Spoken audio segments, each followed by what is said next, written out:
नमस्कार साथियों, Kalyani IAS academy के डिजिटल प्लेटफॉर्म पर आपका हार्दिक स्वागत है।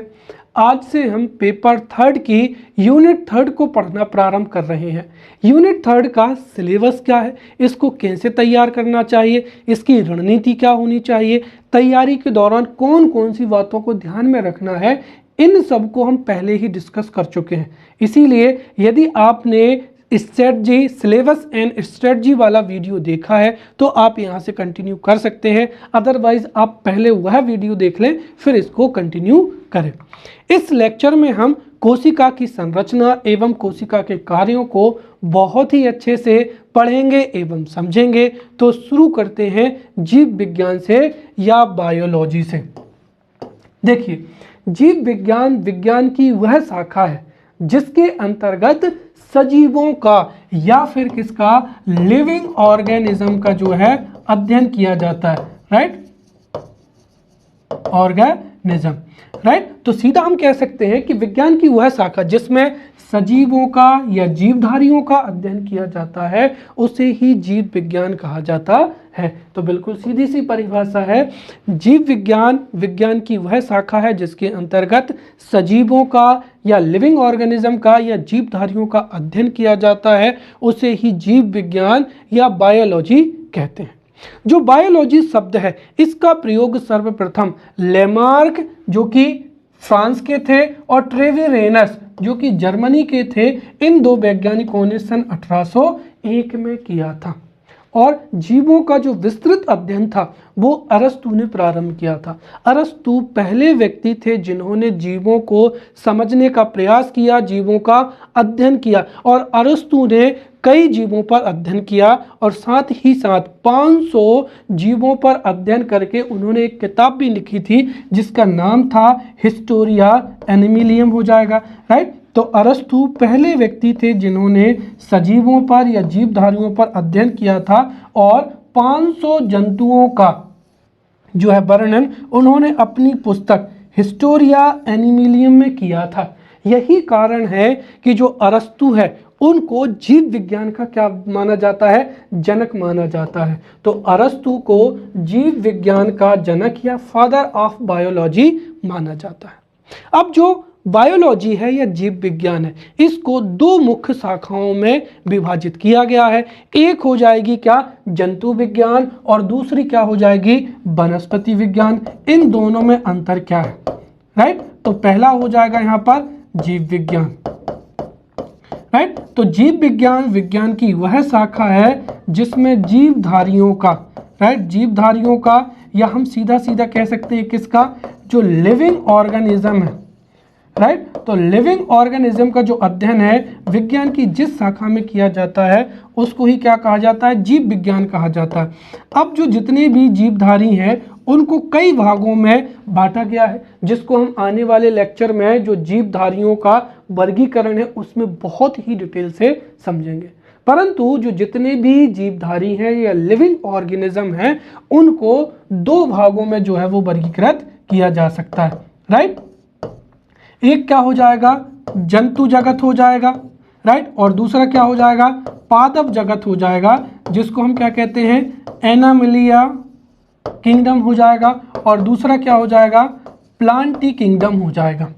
अब ये जो है जीवधारियों का अध्ययन क्यों किया गया, क्योंकि अगर हम देखें तो पृथ्वी पर जो लिविंग ऑर्गेनिज्म की संख्या है वो बहुत ही अधिक है। और अगर हमें जीवों को समझना है, उनकी संरचना को समझना है, कार्यों को समझना है या उनका हमको बहुत ही विस्तृत अध्ययन करना है तो उनका वर्गीकरण अति आवश्यक है। तो जीव विज्ञान में अगर हम देखें तो जीवधारियों का अध्ययन किया जाता है और जीव जो जितने भी जीव हैं हम उनको मुख्य रूप से दो भागों में बांट लेते हैं और इसका वर्गीकरण बिल्कुल सीधा है। अगर आप देखें तो जंतु और पादपों में जब भी मैं स्टूडेंट से पूछता हूं कि इनमें अंतर क्या है तो स्टूडेंट्स बताते हैं कि जो एक तरीके से मूव कर सकते हैं वो क्या कहलाते हैं, जंतु कहलाते हैं, जो मूव नहीं करते हैं या पादप कहलाते हैं। ये इनका जो है उतना महत्वपूर्ण अंतर नहीं है। महत्वपूर्ण अंतर केवल और केवल इतना है कि ये अपने भोजन के लिए दूसरों पर क्या होते हैं, आश्रय होते हैं। तो भोजन के लिए आश्रित, हालांकि ये भी पूरी तरीके से सही नहीं है, क्योंकि अगर हम देखें तो कुछ जंतु अपना भोजन स्वयं भी बनाते हैं, परंतु मोटे तौर पर हम कह सकते हैं कि ऐसे जीवधारी या लिविंग ऑर्गेनिज्म जो अपना भोजन स्वयं बनाते हैं वो क्या कहलाते हैं? पादप कहलाते हैं। और जो भोजन के लिए अन्य जीवों पर आश्रित होते हैं, जो परपोषी होते हैं, उनको जंतु कहा जाता है। राइट, तो जो भोजन स्वयं बनाते हैं, राइट, ऐसे लिविंग ऑर्गेनिज्म जो अपना भोजन स्वयं बनाते हैं या स्वपोषी होते हैं, उनको हम एक तरीके से क्या कह सकते हैं? पादप कह सकते हैं। यही कारण है कि पादपों की जो शारीरिक संरचना होती है वो पूरी तरीके से अलग होती है। ये अपना भोजन सूर्य प्रकाश की उपस्थिति में बनाते हैं। राइट, इसीलिए इनकी पत्तियों में क्लोरोफिल पाया जाता है, जड़ें पाई जाती हैं जिनसे ये पानी ग्रहण करते हैं। इसी तरीके की इनकी शारीरिक संरचना होती है। वहीं जो जंतु होते हैं ये अपना भोजन ग्रहण करते हैं तो इनकी शारीरिक बनावट उसी प्रकार की होती है। राइट, इनमें जो है आहार नाल होती है और जिसमें जो भी ये ग्रहण करते हैं उसका क्या होता है? पाचन होता है। राइट, तो एक तरीके से अगर हम देखें तो जंतुओं में पाचन अंग पाए जाते हैं या डाइजेस्टिव ऑर्गन्स पाए जाते हैं। वहीं जो पादप होते हैं ये अपना भोजन स्वयं बनाते हैं, तो इनमें भोजन बनाने के लिए जो है विभिन्न प्रकार के क्लोरोफिल जैसे जो है ऑर्गन्स भी जो है इनमें पाए जाते हैं। तो एक तरीके से मोटे तौर पर यहाँ पर जो जंतु हैं उनको हम एनिमल में और प्लांट में क्या कर सकते हैं? क्लासिफाई कर सकते हैं। और यही कारण है कि आगे जाकर जो जीव विज्ञान है वो दो शाखाओं में बट जाती है। राइट, तो जो बायोलॉजी है, बायोलॉजी की दो ब्रांचें हो जाएंगी। राइट, बायोलॉजी या जीव विज्ञान की वह शाखा जिसमें जंतुओं का या एनिमलिया किंगडम का अध्ययन किया जाता है उसको ही फिर क्या कहा जाता है? जंतु विज्ञान कहा जाता है। तो ये हो जाएगी यहाँ पर जंतु विज्ञान। राइट, और यहाँ पर जीव विज्ञान की वह शाखा जिसमें पादपों का अध्ययन किया जाता है उसको क्या कहते हैं? वनस्पति शास्त्र कहते हैं या इसको बॉटनी कहा जाता है। राइट, तो बॉटनी और ये क्या हो जाएगी? जूलॉजी हो जाएगी। अब देखिए, अब यहाँ से समझिए कि चूंकि जीवधारियों पर पहला विस्तृत अध्ययन अरस्तु ने किया था, इसलिए अरस्तु को जीव विज्ञान का जनक माना जाता है। और उन्होंने अपनी किताब एनिमिलिया, राइट, जो हिस्टोरिया एनिमिलिया थी, उसमें 500 जंतुओं का अध्ययन किया था।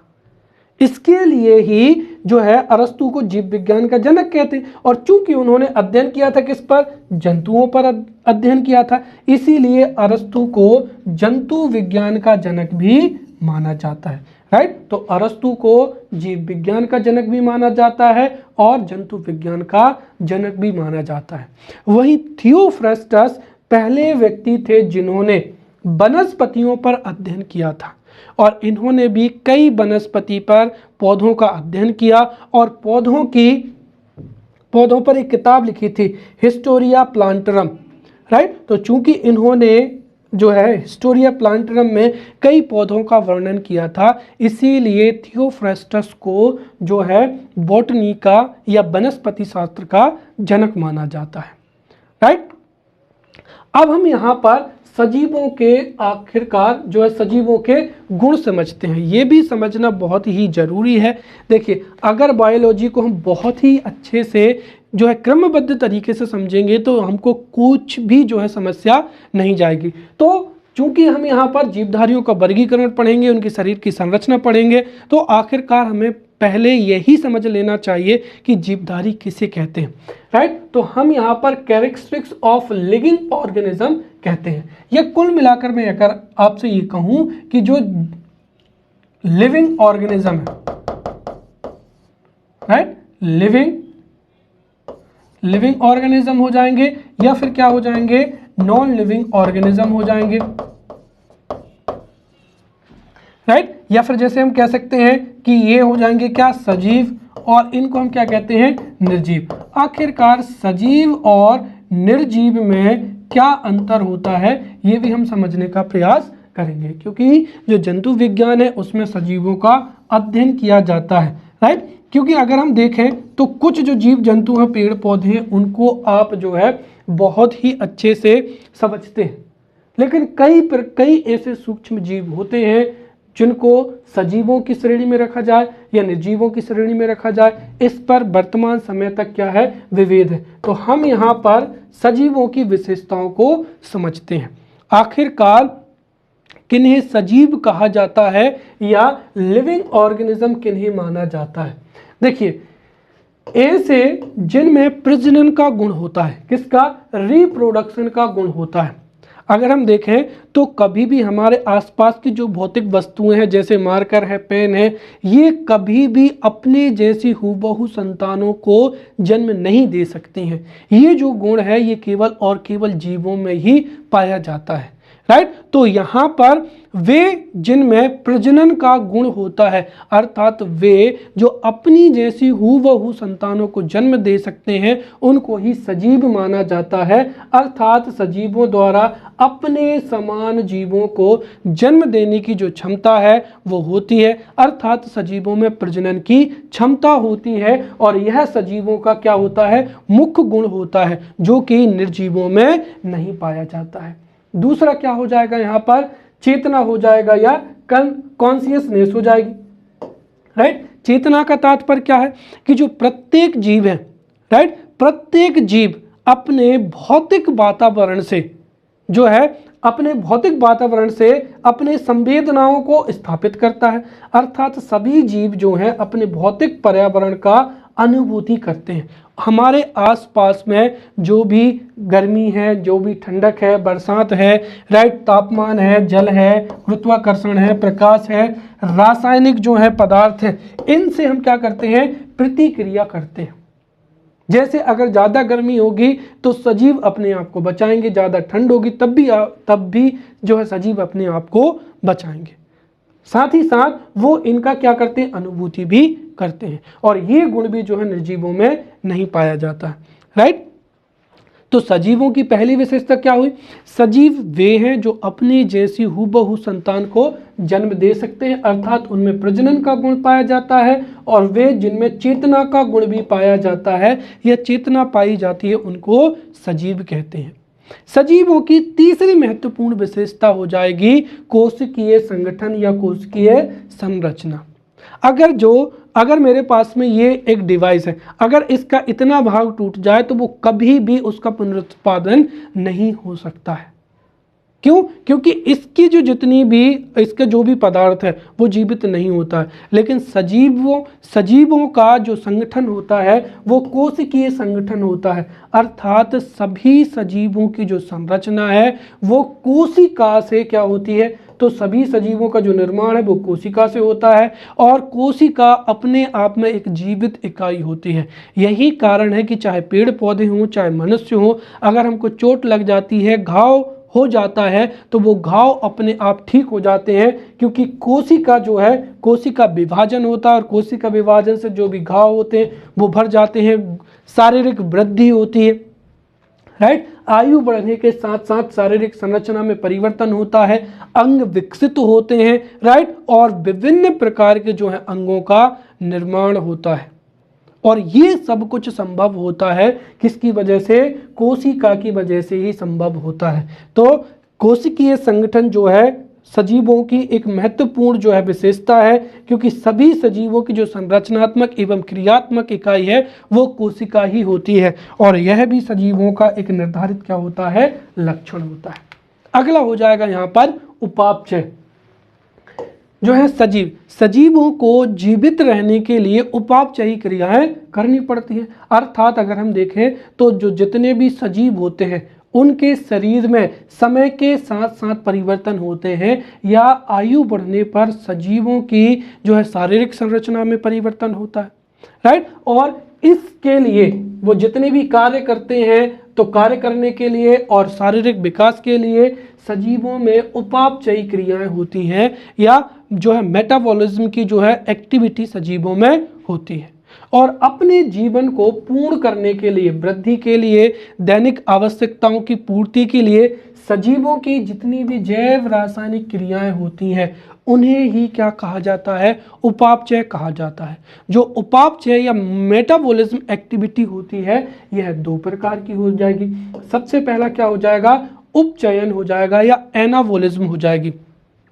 तो सजीवों की वह जैव रासायनिक क्रिया जिसमें सजीवों के शरीर में सरल अणुओं से जटिल अणुओं का निर्माण होता है, उसे ही क्या कहते हैं? उपचयन कहते हैं। अर्थात जो छोटे छोटे कण हैं वो आपस में मिलकर जटिल अणुओं में निर्मित हो जाते हैं। जैसे कि उदाहरण के तौर पर क्या हो जाएगा? वृद्धि होना या क्या हो जाएगा? ग्रोथ होना है। तो उपचयन के कारण ही सजीवों में वृद्धि होती है। तो वह रासायनिक अभिक्रिया, राइट, वह जैव रासायनिक अभिक्रिया जिसमें सजीवों के शरीर में सरल अणुओं से जटिल अणुओं का निर्माण होता है, उसे ही हम क्या कहते हैं? उपचयन कहते हैं। और इसकी ही विपरीत क्या हो जाएगी? अपचयन हो जाएगी। तो अपचयन वह जैव रासायनिक अभिक्रिया होती है जिसमें जीवों के शरीर में जो जटिल अणु हैं वो सरल अणुओं में क्या होते हैं? टूट जाते हैं या सरल अणुओं का निर्माण होता है तथा ऊर्जा क्या होती है? मुक्त होती है। और जो जीव हैं वो अपना शारीरिक संचालन एवं अपने कार्यों को संपन्न कर पाते हैं। जैसे क्या हो जाएगा? श्वसन हो जाएगा। तो श्वसन से ही भोज्य पदार्थों का ऑक्सीकरण होता है और भोज्य पदार्थों के ऑक्सीकरण से ही जीवों को जो है ऊर्जा प्राप्त होती है। तो यहाँ पर अपचयन और उपचयन जो है उपापचयी क्रियाएं हैं और उपापचयी क्रियाओं से ही जीव वृद्धि करते हैं और अपनी दैनिक गतिविधियों का संचालन करते हैं, राइट। तो ये हो जाएगी यहाँ पर उपापचयी क्रियाएं। इसके साथ में क्या हो जाएगी? यहाँ पर वृद्धि हो जाएगी।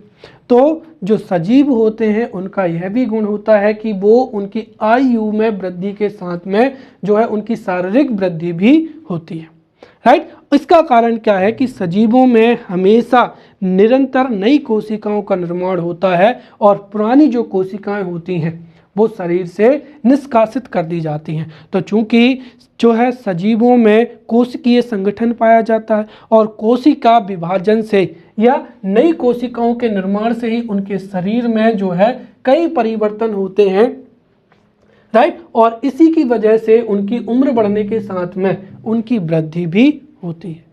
ये तो क्या हो जाएंगे? 5 महत्वपूर्ण सजीवों के गुण हो जाएंगे। प्रजनन का गुण, चेतना का गुण, कोशिकीय संगठन, उपापचयी क्रियाएं, वृद्धि। इसके अलावा भी सजीवों में गति करने का गुण होता है, पोषण का गुण होता है, साथ ही साथ उत्सर्जन का गुण भी होता है। और इसी वजह से सजीवों की जो शारीरिक संरचना है, राइट, दैनिक गतिविधियां हैं, वो निर्जीवों से क्या होती हैं? पूरी तरीके से अलग होती हैं। तो आपको यहाँ पर सजीवों के सारे गुण जो हैं वो बहुत ही अच्छे से समझ में आ गए होंगे, राइट। अब हम यहाँ से कोशिका को पढ़ना जो है प्रारंभ करते हैं, राइट। तो कोशिका क्या होती है? अब यहाँ से अगर हम देखें तो कोशिका का एक बड़ा टॉपिक है और कोशिका की संरचना भी पढ़ना है और कोशिका के कार्य को भी पढ़ना है। तो हमें यहाँ पर बहुत ही डिटेल में जितने भी कोशिका के अंग हैं और कोशिका, उन सबको पढ़ते चले जाना है। तो सबसे पहले तो हम देखते हैं कि यहाँ पर कोशिका या सेल किसे कहते हैं।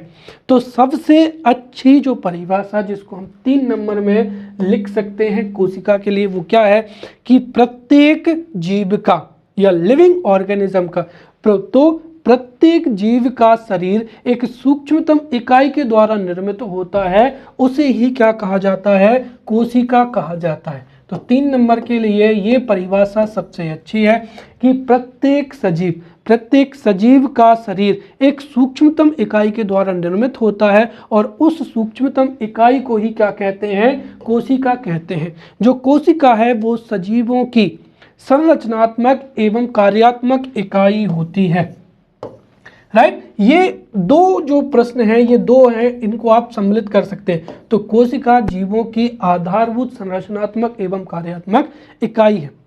इसको हम निम्न बिंदुओं से भी समझ सकते हैं। सबसे पहले अगर हम देखें संरचना से, तो देखिए सभी सजीव हैं उनका निर्माण किससे हुआ है? कोशिका से हुआ है। और कोशिका से मिलने से ही क्या बनते हैं? ऊतक बनते हैं, राइट। और जब लगभग समान संरचना एवं कार्यों में जो ऊतक होते हैं वो मिलकर क्या बनाते हैं? अंग बनाते हैं, ऑर्गन बनाते हैं। और जिन जो अंग हैं वो मिलकर जब एक कार्य को संपन्न करते हैं तो उसको ही क्या कहते हैं? अंग तंत्र कहते हैं। और अंग तंत्र से ही किसका निर्माण होता है? जीव का निर्माण होता है। तो दरअसल कोशिका जब समान संरचना में समान और लगभग एक समान कार्यों को संपादित करने वाली जो कोशिकाएं होती हैं, उनसे ही ऊतक या क्या बनता है, टिश्यू बनता है। ऊतक से ही क्या होते हैं, अंगों का निर्माण होता है, राइट। और अंग से क्या बनता है, अंगतंत्र बनता है। उदाहरण के तौर पर अगर हम देखें तो हमारे फेफड़ों का जो निर्माण है, राइट, फेफड़ों का निर्माण कोशिकाओं से हुआ है। और उन्हीं कोशिकाओं के अगर हम देखें तो समूह से जो है हमारा जो फेफड़ा है, तो उनसे ही फेफड़ों के टिश्यूज बने हैं और उससे पूरा का पूरा क्या बना है, अंग बना है। फिर फेफड़े हो जाएंगे, श्वास नली हो जाएंगी, राइट। इनसे क्या बना है, पूरा पूरा अंग तंत्र बना है जिसको हम श्वसन तंत्र कहते हैं। और इस तरीके से हमारे शरीर में कई क्या हो जाएंगे, अंग तंत्र हो जाएंगे, पाचन तंत्र हो जाएगा, श्वसन तंत्र हो जाएगा, निष्कर्षण तंत्र हो जाएगा, कंकाल तंत्र हो जाएगा। और इन सभी अंग तंत्रों से ही किसका, जीव का निर्माण हुआ है। तो इस तरीके से देखें तो जो सभी सजीव हैं उनकी आधारभूत संरचनात्मक इकाई क्या होती है, कोशिका ही होती है। तो जो कि यहाँ पर लिखा है। तो चूंकि सजीवों का निर्माण कोशिका से ऊतक का निर्माण होता है, ऊतक से अंग का, अंग से अंगतंत्र का, और अंगतंत्र से जीव का निर्माण होता है। इसीलिए कोशिका को, राइट, जीवों की आधारभूत संरचनात्मक इकाई कहा जाता है। दूसरा क्या है, कोशिका सजीवों की कार्यात्मक इकाई होती है। उसका कारण क्या है कि कोशिका में कई अंग होते हैं और जो कोशिकांग होते हैं वो विभिन्न प्रकार के कार्यों का संपादन करते हैं। और सजीवों में होने वाली सभी जो क्रियाएं हैं उनका संपादन जो है कोशिका के अंदर ही होता है। तो कोशिका में उपस्थित विभिन्न कोशिकांग विभिन्न प्रकार के कार्यों को प्रतिपादित करते हैं। इसीलिए जो कोशिका है वो विभिन्न जो है या सभी जीवों की कार्यात्मक या क्रियात्मक क्या होती है, इकाई होती है, राइट। तो ये दोनों चीजें बहुत ही महत्वपूर्ण है। तो पहली चीज, प्रत्येक जीव का शरीर, राइट, प्रत्येक जीव का शरीर एक सूक्ष्मतम इकाई द्वारा निर्मित होता है जैसे कोशिका कहते हैं। कोशिका जीवों की संरचनात्मक एवं क्या है, कार्यात्मक इकाई होती है।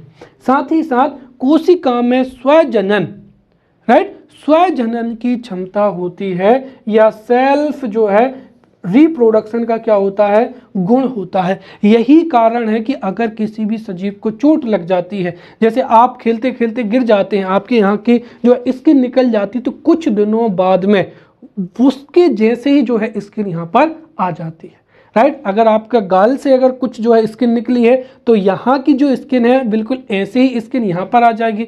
तो कभी भी हमको चोट लग जाते हैं या कोशिकाओं की क्षतिपूर्ति होती है तो उसके जैसे ही कोशिकाएं जो हैं वो क्या होती हैं, निर्मित हो जाती हैं। यही वजह है कि जो जीव होते हैं, जीवों में वृद्धि होती है और जीवों के घाव जो है वो भर जाते हैं। तो कोशिका में स्वजनन होता है और जीवों की सभी जो जैविक क्रियाएं होती हैं वो कोशिका के अंदर ही होती हैं, राइट।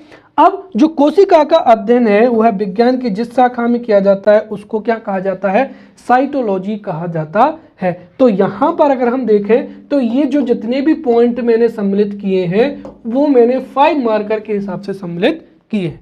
अगर जैसे हम मान लेते हैं कि प्रश्न पूछा जाए कि कोशिका किसे कहते हैं, लिखिए, राइट, या फिर 5 नंबर में पूछा जाए कोशिका को समझाइए, राइट। तो कोशिका को जब आप समझाएंगे तो कोशिका को जब इस प्रश्न का आप उत्तर लिखेंगे, राइट, कोशिका पर अगर हमको 50 शब्दों में लिखना हो तो हमारे पास में तो 250 क्या 300 शब्दों में जो है मटेरियल है। लेकिन हमको उसमें से ये नहीं बताना है कि कोशिका के इतने अंग होते। भाई अगर मुख्य परीक्षा में पूछें कि कोशिका के अंगों को समझाइए तो कोशिका के अंगों को लिखना है। कोशिका के प्रकार पूछें कि कोशिका के प्रकारों को समझाइए तो कोशिका के प्रकार लिखने। लेकिन अगर केवल और केवल पूछा जाए कि कोशिका को समझाइए या कोशिका पर टिप्पणी करिए और ये प्रश्न अगर 5 नंबर में पूछा जाता है तो ये 5 से 6 बिंदु अगर हम लिख देंगे तो एक तरीके से जो सेल है उसको हमने पूरी तरीके से समझा दिया है, राइट। चलिए, तो ये हमने यहाँ पर कोशिका के बारे में जो है समझ लिया है। अब हम जो है कोशिका की खोज के बारे में समझते हैं, ठीक है, कि कोशिका की खोज कब और किसने कैसे कैसे की। तो देखिए कोशिका की जो खोज है वो सन 1665 में एक ब्रिटिश वनस्पति शास्त्री थे रॉबर्ट हुक। रॉबर्ट हुक ही पहले व्यक्ति थे जिन्होंने कोशिका की खोज की थी, राइट। और रॉबर्ट हुक थे, रॉबर्ट हुक ने अपना एक सूक्ष्मदर्शी बनाया था और अपने सूक्ष्मदर्शी से जो है कार्क की एक पतली काट को क्या किया था, ऑब्जर्व किया था।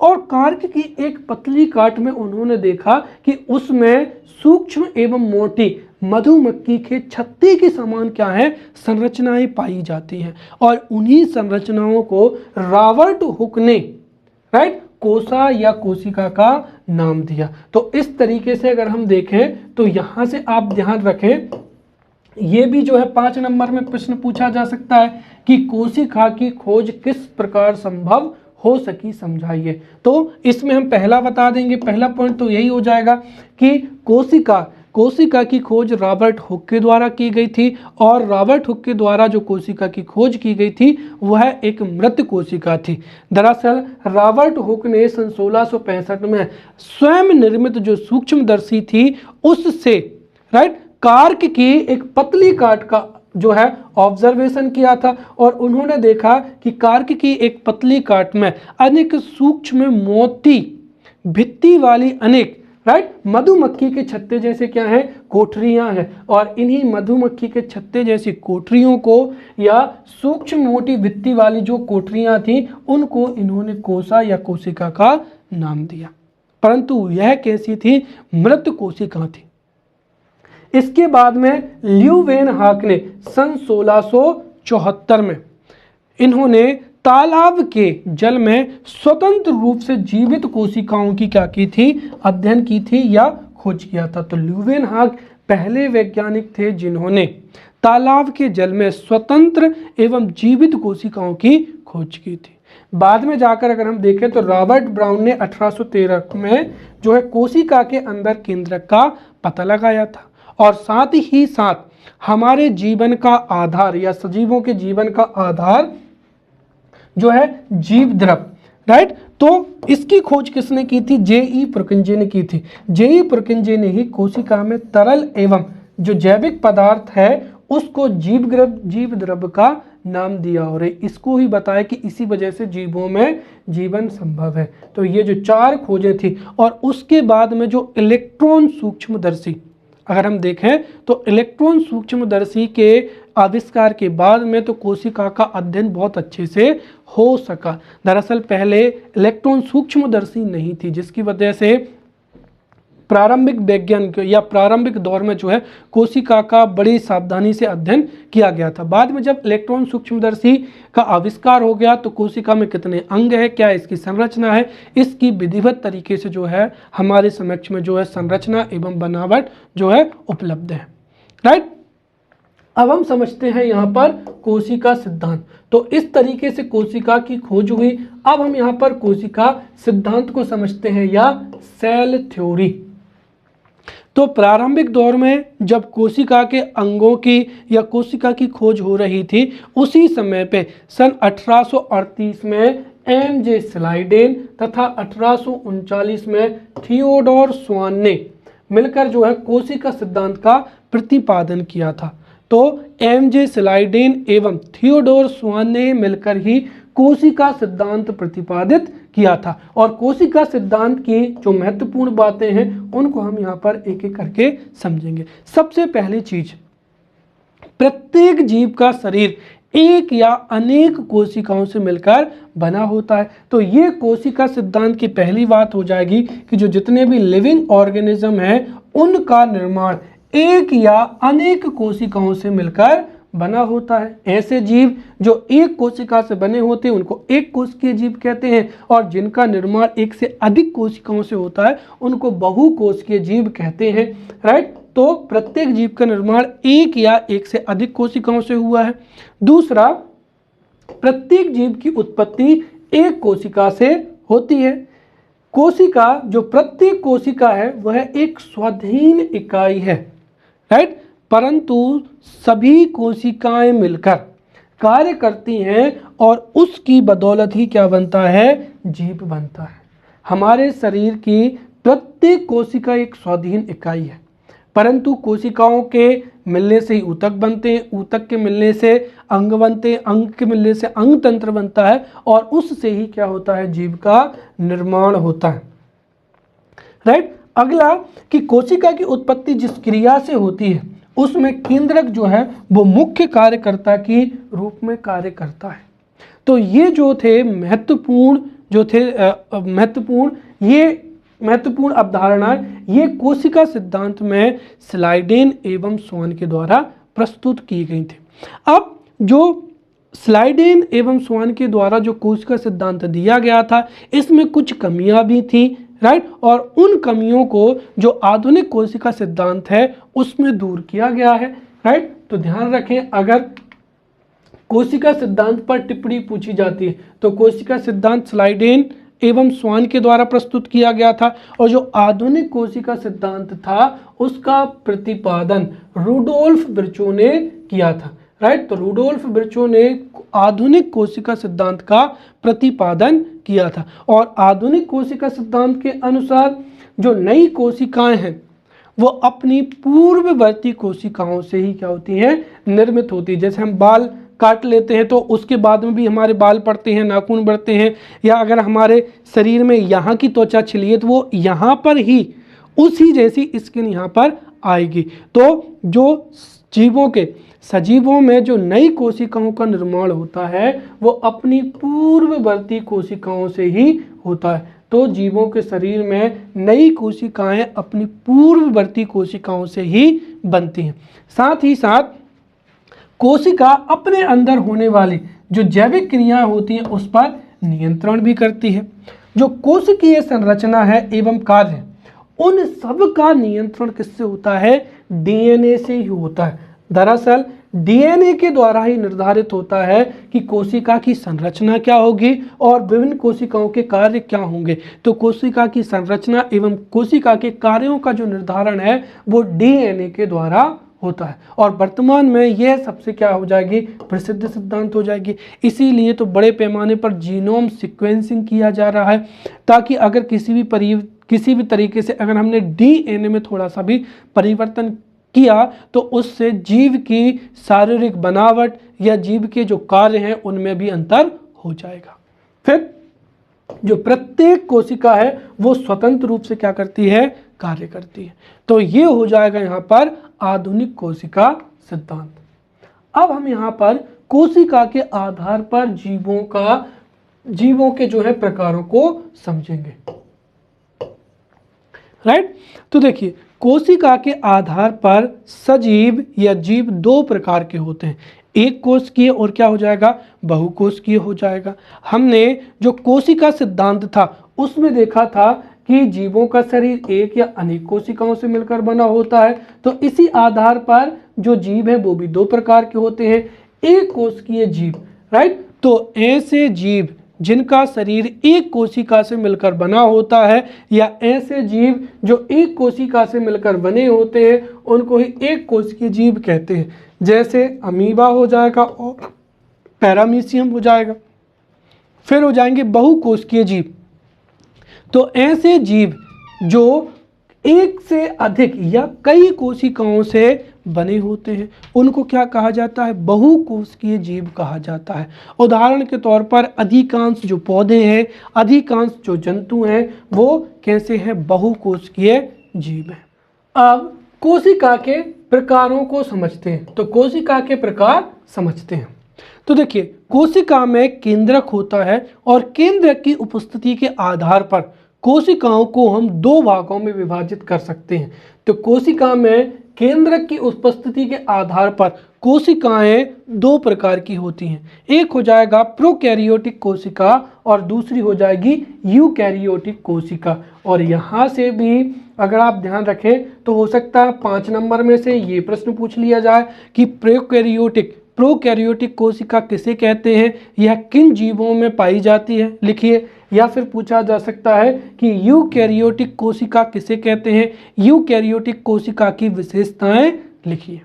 इस तरीके से प्रश्न जो है वो पूछे जा सकते हैं। या हो सकता है कि 11 नंबर में प्रश्न पूछ लिया जाए कि प्रोकैरियोटिक कोशिका एवं यूकैरियोटिक कोशिका में अंतर स्पष्ट करिए।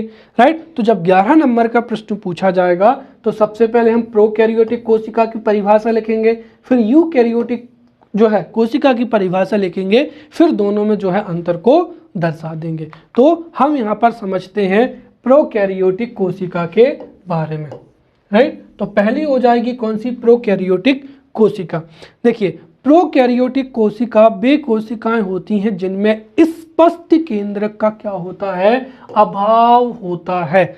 अगर आप देखें तो हमने अभी देखा था कि जो कोशिका सिद्धांत है, कोशिका सिद्धांत में हमने देखा था कि कोशिका की उत्पत्ति जिस क्रिया से होती है उसमें केंद्रक जो है मुख्य कार्यकर्ता की भूमिका निभाता है। तो दरअसल केंद्रक जो है कोशिका की उत्पत्ति और कोशिका के कार्यों में, संरचना में महत्वपूर्ण भूमिका निभाता है। इसीलिए केंद्रक अगर कोशिका में है तो वो कोशिका कैसी होगी?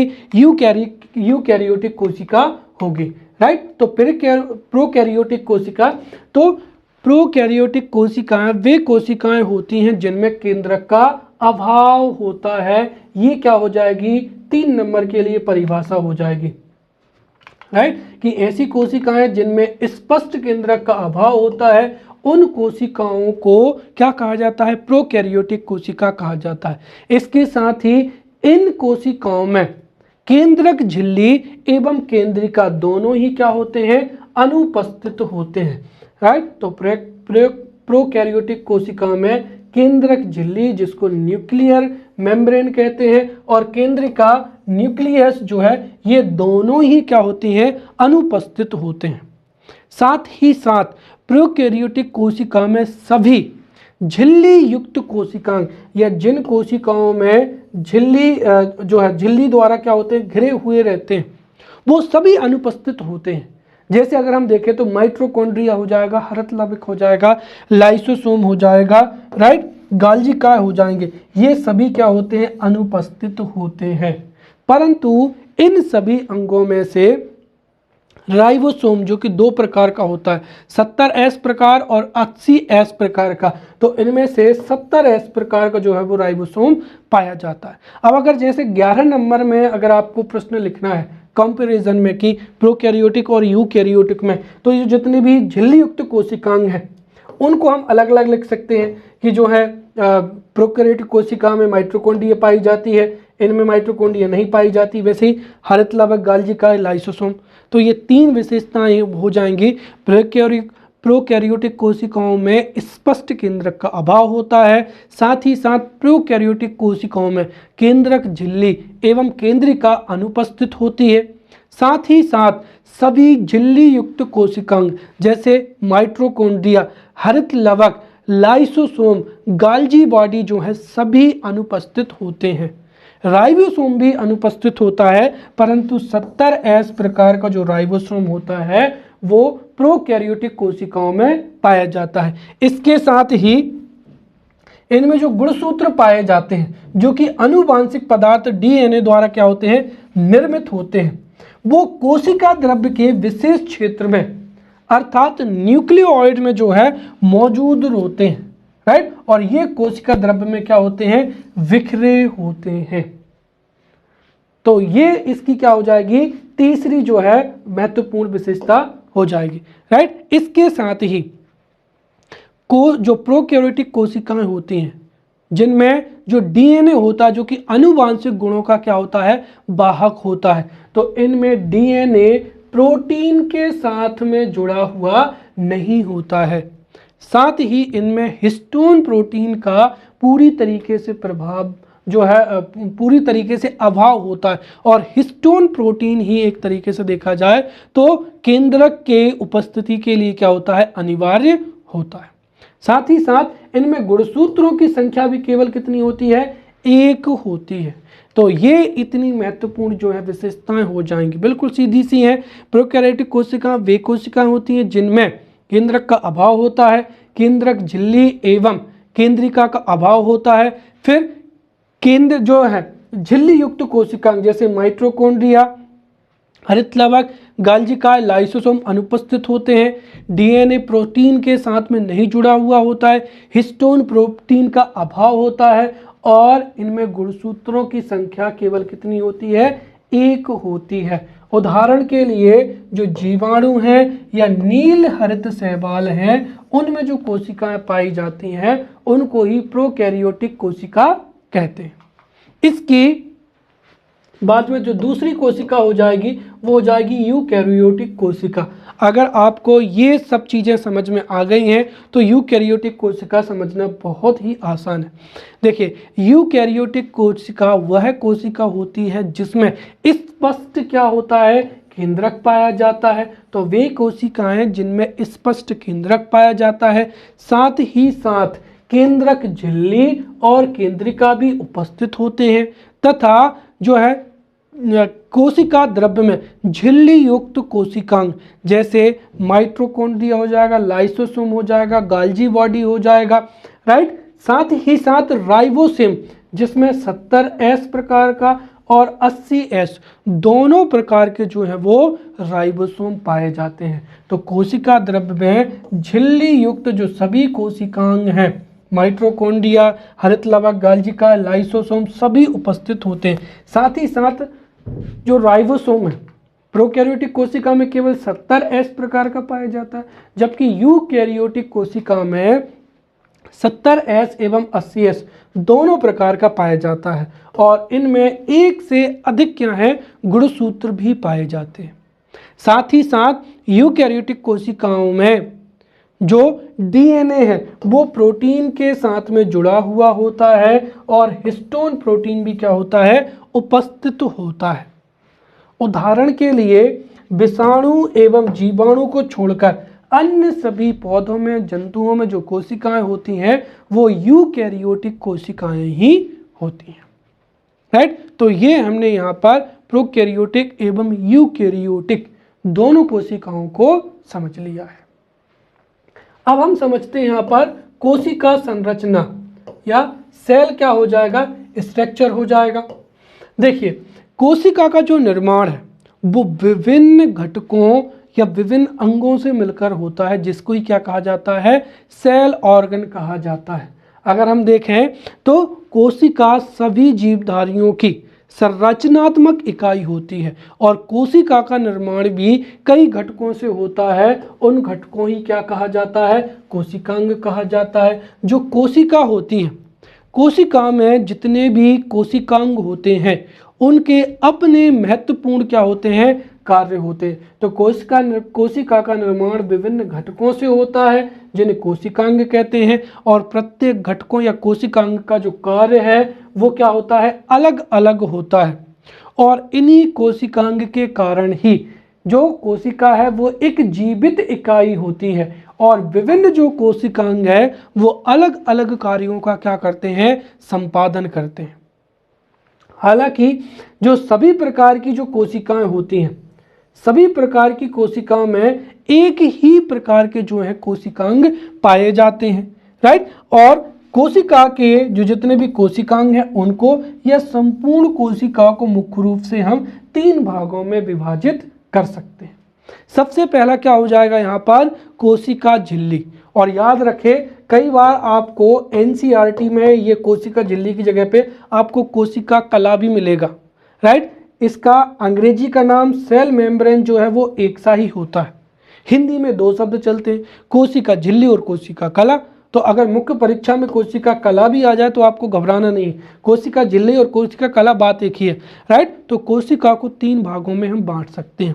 पहला हो जाएगा कोशिका झिल्ली या जिसको सेल मेम्ब्रेन कहते हैं, फिर कोशिका द्रव्य हो जाएगा और क्या हो जाएगा? केंद्रक या न्यूक्लियस हो जाएगा।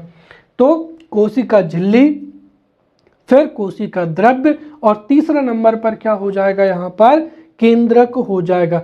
इसमें से भी जो कोशिका द्रव्य है और केंद्रक है, इन दोनों को मिलाकर ही क्या कहा जाता है? तो अगर हम देखें तो जो कोशिका द्रव्य है और जो केंद्रक है, इन दोनों को ही क्या कहा जाता है? जीव द्रव्य कहा जाता है या प्रोटोप्लाज्म कहा जाता है। और मैंने पहले ही बताया था कि जो जीव द्रव्य होता है, प्रोटोप्लाज्म, इसकी खोज किसने की थी? पुरकिंजे ने की थी, राइट। तो जीव द्रव्य की खोज पुरकिंजे ने की थी और इसको ही सजीवों का जो है भौतिक आधार माना जाता है। तो जीव द्रव्य ही सजीवों का भौतिक आधार होता है, इसकी वजह से ही सजीव होते हैं। और जो जीव द्रव्य होता है वो कोशिका द्रव्य और जो केंद्रक है, राइट, उसके सम्मिलित रूप को ही क्या कहते हैं? जीव द्रव्य कहते हैं। तो कोशिका की जो डिटेल्ड संरचना है वो यहाँ पर मैंने दी हुई है। तो कोशिका को हम 3 अंगों में या कोशिका को 3 भागों में वर्गीकृत किया जा सकता है। पहला हो जाएगा कोशिका झिल्ली, सेल मेम्ब्रेन, दूसरा हो जाएगा कोशिका द्रव्य, साइटोप्लाज्म, और तीसरा हो जाएगा केंद्रक, न्यूक्लियस, राइट। जिसमें से जो कोशिका झिल्ली है उसको पढ़ेंगे और जो पादप कोशिकाएं होती हैं, पादप कोशिकाओं में कोशिका झिल्ली के साथ साथ कोशिका जो है यहाँ पर कोशिका भित्ति भी पाई जाती है, राइट। तो ये क्या हो जाएगा? सेल वॉल हो जाएगी। क्लियर? तो जो जितनी भी कोशिकाएं हैं, कोशिकाओं में कोशिका झिल्ली पाई जाती है और साथ ही साथ जो पादप कोशिकाएं होती हैं उनमें कोशिका भित्ति भी पाई जाती है, राइट। फिर हो जाएगा कोशिका द्रव्य।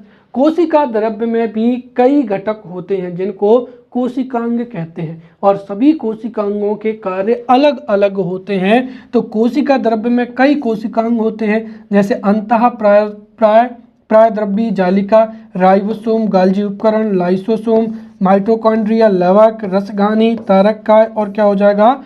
माइक्रोट्यूबल्स हो जाएगा। फिर कोशिका का तीसरा भाग हो जाएगा केंद्रक, और केंद्रक में भी फिर कई ऑर्गन्स होते हैं या जो होते हैं केंद्रक भी। केंद्रक में ही केंद्रिका झिल्ली, राइट, केंद्रिका, क्रोमेटिन जालिका और क्या होते हैं? गुणसूत्र होते हैं। तो इनको हम इस तरीके से बहुत अच्छे से पढ़ने वाले हैं। आज के लेक्चर में जो है हम कोशिका झिल्ली और कोशिका भित्ति को पढ़ेंगे। फिर अगले लेक्चर में जो है दरअसल ये सारे के सारे जो अंग हैं इनको हम एक लेक्चर में कंप्लीट करेंगे और फिर उसके बाद में हम जो है केंद्रक को एक लेक्चर में कंप्लीट करेंगे, राइट। तो शुरू करते हैं। अब हम यहाँ से कोशिका का पहला जो भाग हो जाएगा वो क्या हो जाएगा? कोशिका झिल्ली हो जाएगी। अब जो जितने भी ऑर्गन्स हैं, अब सिलेबस में अगर आप देखेंगे तो सिलेबस में कोशिका संरचना और उसके साथ में कोशिका के बाद में डैश है संरचना एवं कार्य। तो हमें कोशिका के जितने भी अंग हैं उनकी एक परिभाषा और उनके कार्य जो है वो हमें याद होना ही चाहिए, क्योंकि कोशिका के कार्य मतलब कोशिकांगों का कार्य भी जो है वो हमें याद रखना है। तो जितने भी अंग हैं उनकी परिभाषा और उनके महत्वपूर्ण कार्यों को हमको तैयार करते चलना है और कोशिका के प्रत्येक अंग को हमको 5 नंबर की दृष्टि से जो है तैयार करना है। जैसे हो सकता है कि मुख्य परीक्षा में पूछ लिया जाए कि कोशिका झिल्ली किसे कहते हैं, इसके कार्यों को लिखिए। तो समझते हैं हम यहाँ पर कोशिका झिल्ली के बारे में। तो कोशिका झिल्ली या सेल मेम्ब्रेन, तो देखिए प्रत्येक कोशिका के सबसे बाहर चारों ओर एक बहुत ही पतली, मुलायम और लचीली झिल्ली होती है जिसे कोशिका झिल्ली, प्लाज्मा झिल्ली या प्लाज्मा मेम्ब्रेन कहा जाता है, राइट। तो ये 3 नंबर के लिए परिभाषा हो जाएगी कि प्रत्येक कोशिका के सबसे बाहर चारों ओर एक बहुत पतली, मुलायम और लचीली झिल्ली होती है जिसे कोशिका झिल्ली, प्लाज्मा झिल्ली या प्लाज्मा मेम्ब्रेन कहा जाता है। ये जो झिल्ली होती है यह झिल्ली जीवित होती है, साथ ही साथ यह अर्धपारगम्य भी होती है, सेमी परमिएबल होती है। अर्थात इस झिल्ली से कुछ जो कण हैं या कुछ पदार्थ जो है कोशिका के अंदर जा सकते हैं और कोशिका से बाहर आ सकते हैं। तो कोशिका झिल्ली कोशिका के सबसे बाहर चारों ओर एक बहुत पतली, मुलायम और लचीली झिल्ली के रूप में होती है जो कि एक जीवित एवं अर्धपारगम्य झिल्ली होती है। चूंकि ये जीवित होती है और अर्धपारगम्य होती है, इसी वजह से कुछ ही पदार्थ या कुछ ही कण जो है कोशिका के अंदर प्रवेश कर सकते हैं और कुछ ही कण और कुछ ही पदार्थ कोशिका से बाहर आ सकते हैं। इसीलिए इसको चयनात्मक पारगम झिल्ली या सेलेक्टिव परमिएबल जो है मेम्ब्रेन भी कहते हैं। जो कोशिका झिल्ली है ये लिपिड एवं किसकी बनी हुई होती है, प्रोटीन की बनी हुई होती है। अब हम यहाँ पर कोशिका झिल्ली के प्रमुख कार्यों को समझेंगे और हो सकता है यह भी 5 नंबर में पूछ लिया जाए कि कोशिका झिल्ली के प्रमुख कार्यों को लिखिए। तो कोशिका झिल्ली का पहला कार्य हो जाएगा, यह कोशिका को एक निश्चित आकार बनाए रखने में क्या करती है, मदद करती है। चूंकि यह कोशिका की सबसे बाहर चारों ओर एक क्या होती है, झिल्ली होती है। इसी वजह से जो कोशिका झिल्ली है वो कोशिका को एक निश्चित आकार या कोशिका का एक निश्चित आकार बनाए रखने में मदद करती है। साथ ही साथ यह कोशिका को यांत्रिक सहारा भी प्रदान करती है ताकि कोशिका का निश्चित आकार जो है बना रहे। कोशिका के अंदर जाने वाले पदार्थों और कोशिका के अंदर से बाहर आने वाले पदार्थों का क्या करती है, नियंत्रण करती है। अर्थात कोशिका झिल्ली से होकर ही कोई भी पदार्थ कोशिका के अंदर या अंदर से कोई भी पदार्थ बाहर आ सकता है। साथ ही साथ कोशिका के जितने भी जीवित अंग होते हैं जो कि किस में होते हैं, कोशिका द्रव्य में होते हैं। और कोशिका द्रव्य में जितने भी जीवित अंग हैं जैसे गाल्जी बॉडी, लाइसोसोम, माइटोकॉन्ड्रिया, राइट, इनकी सुरक्षा करती है और इनके लिए एक वाह क्या करती है, आवरण भी प्रदान करती है। साथ ही साथ जो जंतु कोशिका में यह सीलिया, फ्लैजिला एवं माइक्रोविलाई आदि के निर्माण में क्या होती है, सहायक होती है, राइट। तो ये थे यहाँ पर कोशिका झिल्ली के कार्य। अब हम यहाँ पर समझते हैं कोशिका भित्ति, जिसको क्या कहा जाता है, सेल बाल कहा जाता है।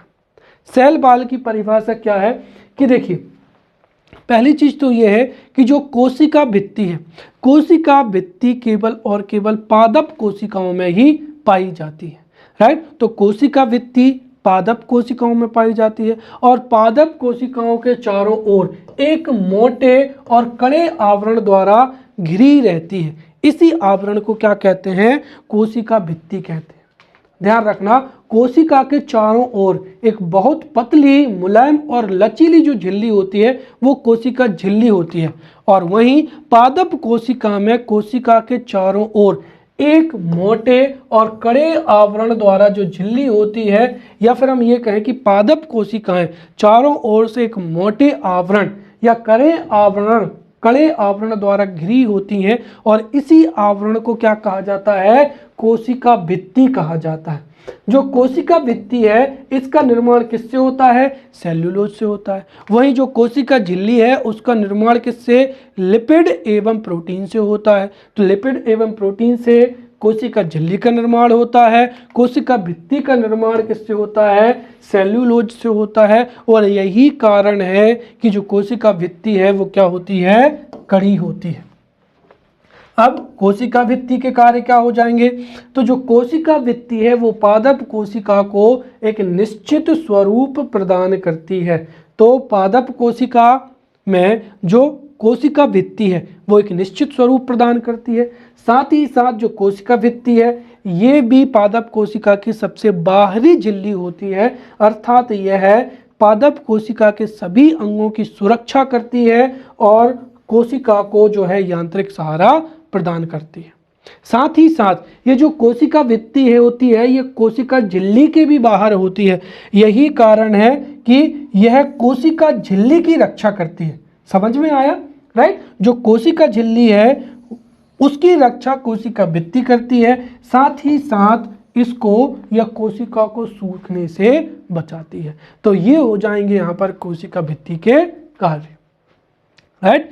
अब अगले लेक्चर में मिलते हैं, तब तक के लिए धन्यवाद।